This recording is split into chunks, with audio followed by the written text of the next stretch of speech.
Cumprimento os irmãos com a paz do Senhor. Cumprimento os irmãos com a paz do Senhor. Quem está muito feliz essa noite? Então encontra uma pessoa bonita do seu lado e dê um sorriso para ela. Se não tiver ninguém bonito aí, pode olhar para mim aqui, ok? Louva a Deus por mais essa grande festa dos Gideões Missionários da Última Hora. Um espetáculo de Deus na terra. O pastor Alisson estava falando aqui e eu estava pensando em quem é que ele está falando. E ele me surpreendeu. Muito obrigado, pastor Alisson. Eu te agradeço. Muito obrigado. Muito obrigado. Você e o Marco Aurélio são pessoas tão singelas. Eu estava vendo aqui o Marco chorar. Eu me lembrei que quando eu estava nos Estados Unidos, na cidade de Lowell, eu fiquei na casa dele uma semana. Foi uma semana de luta e de dor. E ele não me desamparava. Ele entregava pizza. E ele dizia: será que Deus tem algo na minha vida? Eu disse: quem viver, verá onde Deus vai te colocar. E para mostrar que Deus é Deus, ele está aqui hoje na frente desse trabalho. É o assessor internacional do pastor Cizino, dos Gideões Missionários da Última Hora. Lucas, capítulo de número 7, versículo de número 12. Deus é fiel. Eu creio num Cristo que é vencedor. Se você crê nesse Cristo, abre o seu diafragma e grite, mas grite com vontade, com fé, e dê a Ele um belo glória a Deus, porque Ele merece. Lucas 7, versículo 12. E quando chegou perto da porta da cidade, eis que levavam um defunto, filho único de sua mãe, que era viúva, e com ela ia uma grande multidão da cidade. E vendo-a, o Senhor moveu-se de íntima compaixão por ela e disse-lhe: não chores. E chegando-se, tocou o esquife, e os que levavam pararam e disse: jovem, eu te digo, levanta-te. E o defunto assentou-se e começou a falar, e entregou a sua mãe. E de todos se apoderou o temor, e glorificavam a Deus, dizendo: um grande profeta se levantou entre nós, e Deus visitou o seu povo. A igreja diz amém? Feche a Bíblia, coloque na cadeira, pegue na mão da pessoa mais perfumada do seu lado e aperta com vontade, com carinho, até eles falarem aleluia. Pentecostal que não faz barulho está com defeito de fabricação, não é? Oremos. Pai, uma vez mais nós te glorificamos. Uma vez mais nós entendemos que daqui a alguns momentos este lugar ficará pequeno para o tamanho da avalanche da glória que o Senhor vai derramar sobre este lugar. Senhor, abre as comportas do céu e mande aqui para baixo uma comitiva de anjos. E estes anjos desçam trazendo brasas de fogo nas mãos e comecem a esparramar estas brasas entre nós. E onde houver um crente batizado com o Espírito Santo, pega ele nesta hora, meu Deus, e engrandece esse lugar e mostra que o Senhor nunca mudou. Em nome de Jesus, amém, amém. E a igreja diz amém, tomando seu assento, gritando, porque Jesus é maravilhoso. Glória a Deus. Eu não vou me delongar muito, não sou o pregador da noite, mas eu não posso desonrar a oportunidade que me foi dada. Lucas capítulo 7. Jesus Cristo, capítulos antes, havia deixado a pequena cidade de Nazaré e havia se mudado para a marítima cidade de Cafarnaum. Morando à beira-mar, o seu ministério começava a crescer e a brilhar e a chamar a atenção de todas as pessoas. De repente ele recebe uma incumbência um pouco maior. A cruzada não é em Naim, é na cidade posterior que está à frente. Mas ele, com a sua pequena comitiva, resolve sangrar o caminho de Naim. E para surpresa da cidade, para surpresa dos moradores da cidade, que estavam todos chorosos, angustiados, porque o filho único de uma viúva havia morrido. E o filho único desta viúva estava dentro de um esquife, dentro de um caixão. E a multidão saía agora do centro de Naim para o lugar do lado de fora, porque os mortos não eram sepultados na cidade. Havia um lugar especial para as coisas impuras. A cidade vai sendo esvaziada porque a mulher era conhecida pela sua dor de ter perdido o marido, e agora parece que a maldição não acaba nunca, porque cai sobre ela o desagravo de perder o único filho que tinha. A cidade toda vai acompanhando a mulher nas lágrimas. Numa distância de 10 metros do caixão vai o sumo sacerdote. Quem vai a uma distância de 10 metros? Não ouvi? Pode falar um pouquinho mais alto? 1, 2, 3. O sumo sacerdote, ele ia a essa distância porque ele era puro demais para tocar em coisa morta. Então ele não estava ali por paixão à família, não estava ali por respeito às pessoas, ele estava ali para oficializar o seu culto, porque ele era pago para isso. Só que ele não chegava próximo ao caixão, ele ia a uma distância acompanhando. A cidade está ficando vazia. E para surpresa de todos, enquanto uma caravana carregando a morte vem chorosa, e todos vestidos de negro, do centro da cidade para fora, do lado de fora para dentro, vem uma outra caravana, a caravana da vida, a caravana que tem como centro aquele que tem o poder para trazer os mortos de volta à vida, se houver alguém que acredite nele. Eu vou repetir para ver se você entende. A caravana da morte trazendo um féretro em um caixão, a caravana da vida transportando o príncipe da paz, o pai da eternidade, o rei dos reis e o senhor dos senhores. Mas nem a alegria da caravana da vida suporta a angústia da caravana da morte. Todos os que estavam cantando hosanas, hosanas, esse é o rei que vem em nome do Senhor, se aquietam, calam e vão saindo um a um, ou para a esquerda ou para a direita, porque está vindo o féretro, está vindo o cortejo fúnebre, está vindo as pessoas que estavam carregando o morto. Em todas as culturas do mundo, ninguém para na frente de um cortejo fúnebre, é respeito aos mortos.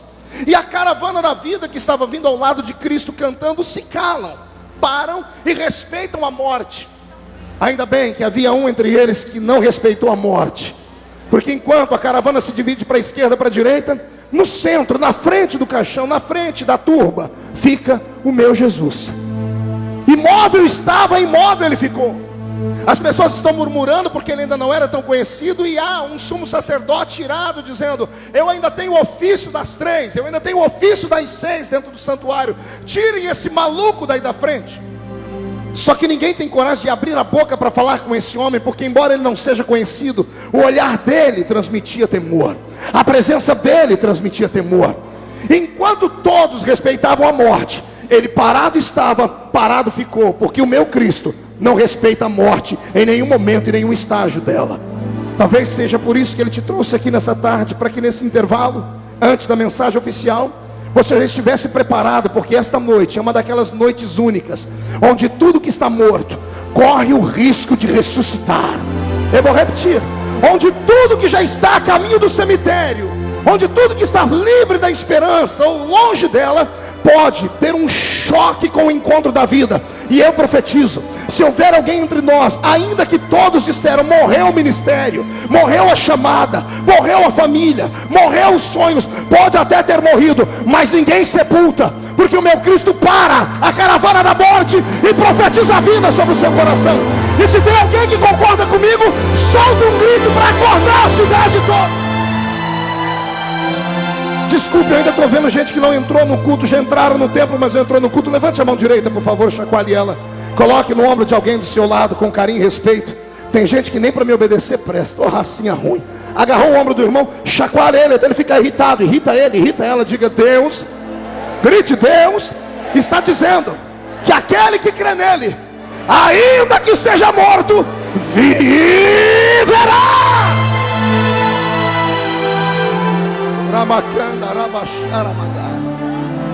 Eu liberei uma palavra revelada. Eu disse que o meu Cristo não respeita a morte em nenhum dos estágios dela. Pastor, existem estágios da morte? Para nós seres humanos réis, mortais, existe pelo menos 3 estágios da morte. Quantos estágios eu disse, igreja? Faz biquinho para falar e repetir: 1, 2, 3, quantos estágios? É por isso que eu sou apaixonado por essa igreja. Eu vivo para pregar para ela. 3 estágios. Primeiro estágio: toda vez que morre alguém, a pessoa é arrastada ou para dentro de casa ou para dentro de um velório, para se então ter os últimos momentos com os familiares e as pessoas se despedirem. Então o primeiro estágio da morte é o velório. Após o velório segue-se o cortejo fúnebre, e depois do cortejo fúnebre a pessoa é colocada dentro de uma tumba, e dentro de uma tumba termina os seus dias. Pois bem, se você nunca se perguntou, quem sabe hoje eu posso lhe dizer: Por que Jesus, no seu ministério terreno, ressuscitou apenas 3 mortos? Por que não ressuscitou 4 e nem 2? Foram 3 mortos. Exatamente para mostrar para nós que o poder dele não tem limite.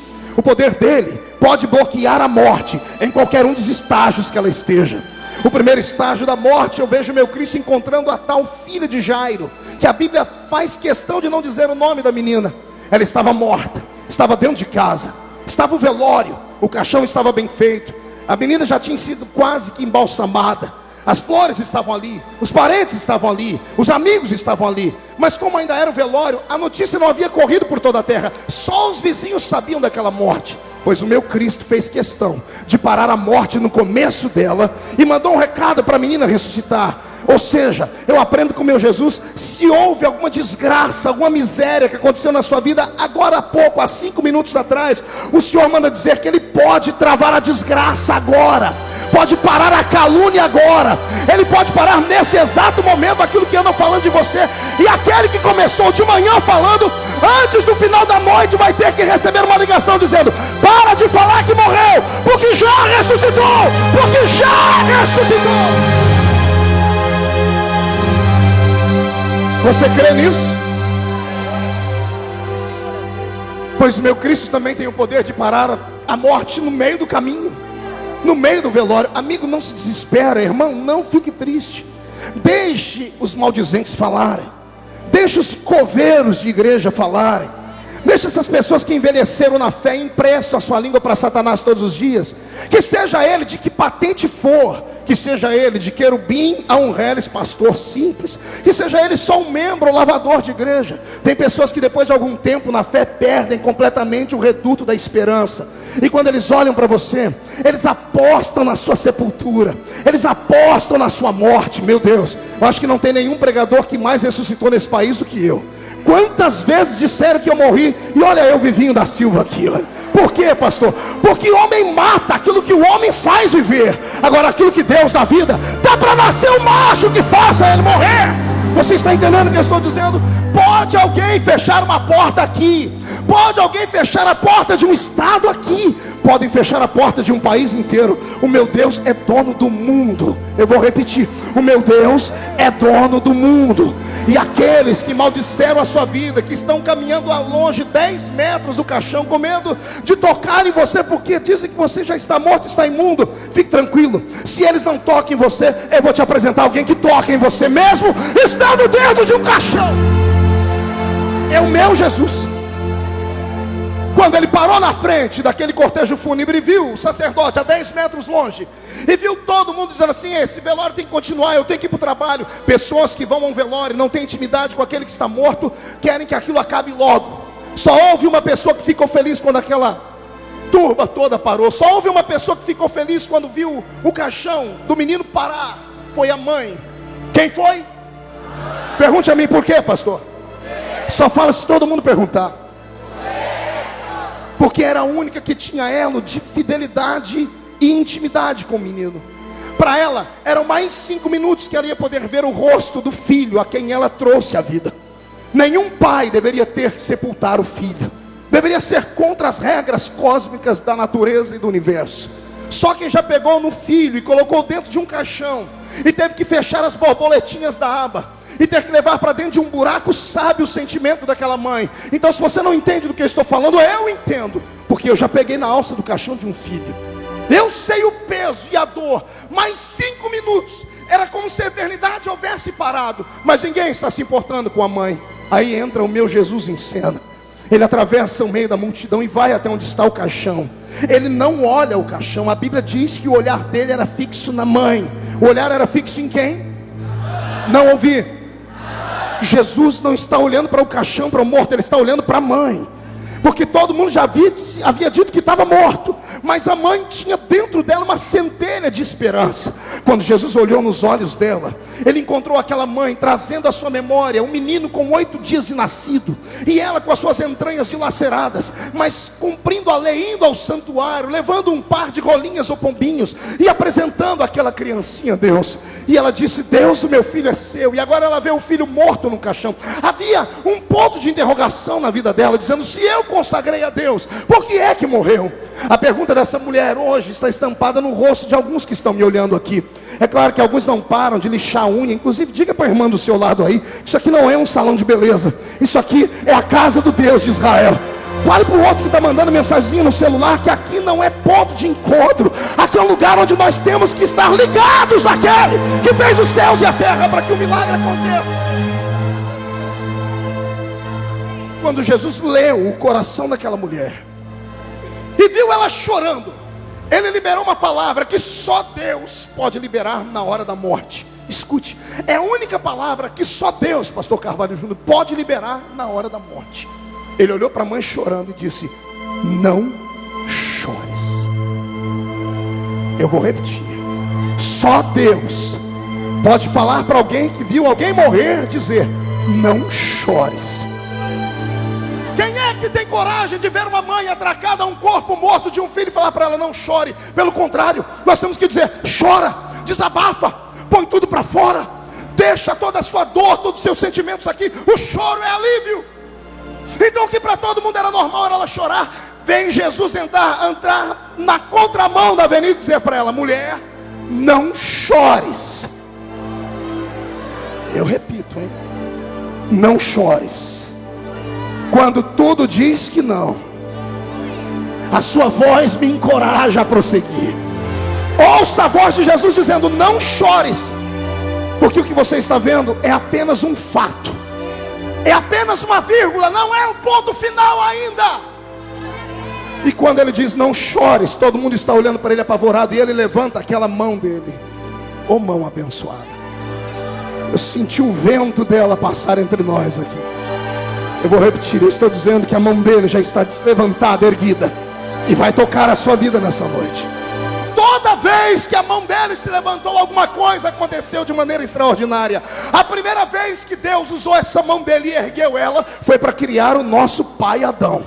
Ele fez com a própria mão. A segunda vez que ele levanta a mão dele na Bíblia, quando ele aparece só a mão, sem o braço e sem o corpo, ele enfia o dedo na parede do rei Beltesazar e escreve: Mené, Mené, Tekel, Urpassim, pesado foste na balança, achado em falta, foi passado de ti o teu reino, dividido entre os medos e persas. E hoje termina a sua história.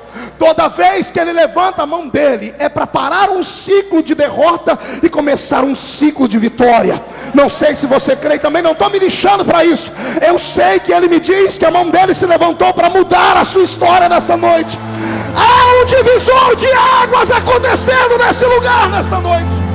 O que estava morto vai ressuscitar. Quando ele levanta a mão, ele toca aonde, igreja?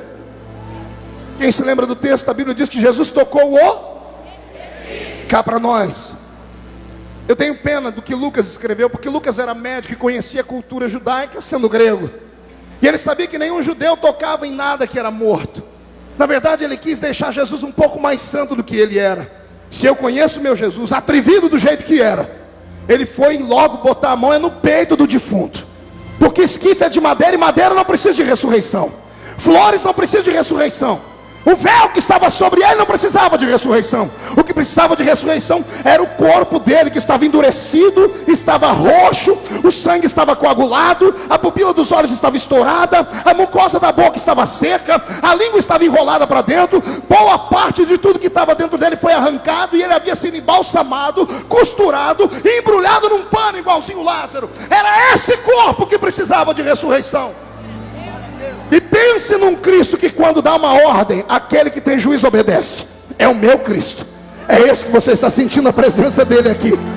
Não é que ele põe a mão no peito do defunto, sem as vísceras, pupila estourada, língua enrolada, sangue coagulado, corpo endurecido e roxo, e ele diz: morto, moço, levanta-te.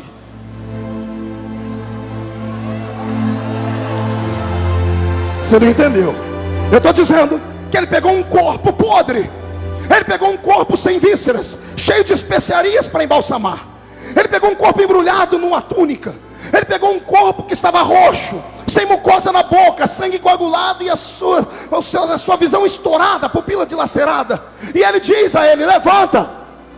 E a morte é obrigada a, no milésimo de segundo, ou muito mais rápido do que no fechar de olhos, que são 7 milésimos de um segundo, reconstruir tudo aquilo que ela havia destruído.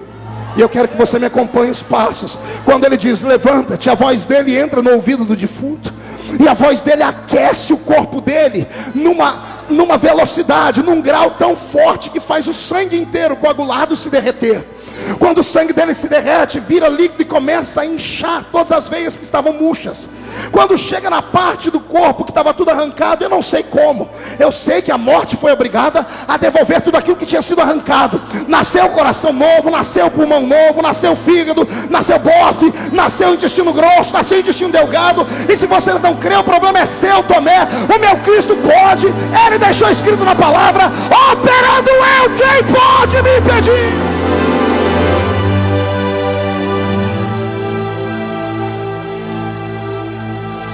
A pele começa a mudar de cor, de roxo vai ficando amarela, de amarela vai ficando um tom cinza, até pegar a cor morena do povo do Oriente. A sua pupila que estava trincada e quebrada volta a viver. A sua língua enrolada se desenrola e a mucosa começa a ficar úmida dentro da sua boca. Tudo que não tinha é reconstruído, e o moço senta. Detalhe, as pessoas estavam segurando o caixão. Eu não sei como é que não soltaram o caixão no chão, porque quando o defunto senta no caixão, tem gente que deve estar correndo até hoje daquele milagre lá. É o que vai acontecer mais ou menos na sua vida depois de hoje. Todo mundo apostou na falência da sua história. Todo mundo disse que a sua chamada não ia acontecer. Todo mundo falou que a sua música não ia explodir, que o seu ministério não ia acontecer. E olha o que vai acontecer nessa noite. Quando estiverem te levando para o cemitério dos sonhos, no meio do caminho, o meu Cristo vai se colocar de pé e vai dizer: levanta-te, porque o seu sonho vai ser uma realidade. E se alguém crê no que eu estou dizendo, solta um grito para ver se o irmão do seu lado reage. Fica de pé comigo. Vê se só tem um crente vivo do seu lado e agarra a mão dele. Não agarre a mão de qualquer um, só a mão de quem você está vendo os olhos brilhar.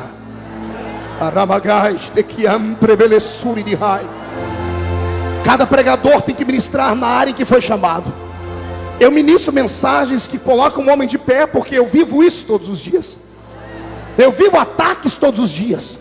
E todos os dias o diabo tem sempre dois trabalhos. O primeiro é se levantar contra mim, e o segundo é cair diante de mim. E eu sei que quem está aqui nessa noite tem a mesma vocação que a minha. Eu estava aqui falando e Deus falou comigo: você não está pregando para uma igreja só, você está pregando para líderes. Você está pregando para homens e mulheres que serão levantados na força de uma leoa parida. Eu estou pregando aqui para homens e mulheres que, se sonhassem onde vão chegar, não estariam me olhando com esse olho seco. Segura esse olho de sapo, parecendo que morreu no dia de enchente, essa boca travada, essa boca de aço, essa língua de ferro, esse queixo de concreto. É o desafio os pentecostais que estão passando pelo vale da sombra da morte, a darem um grito, a darem um pulo para cima, a encher esse lugar de adoração. E termino aqui. Segurou a mão do irmão. Primeiro estágio, velório. Segundo estágio, cortejo fúnebre. Jesus já mostrou que ele para velório e para cortejo fúnebre. Amém, igreja?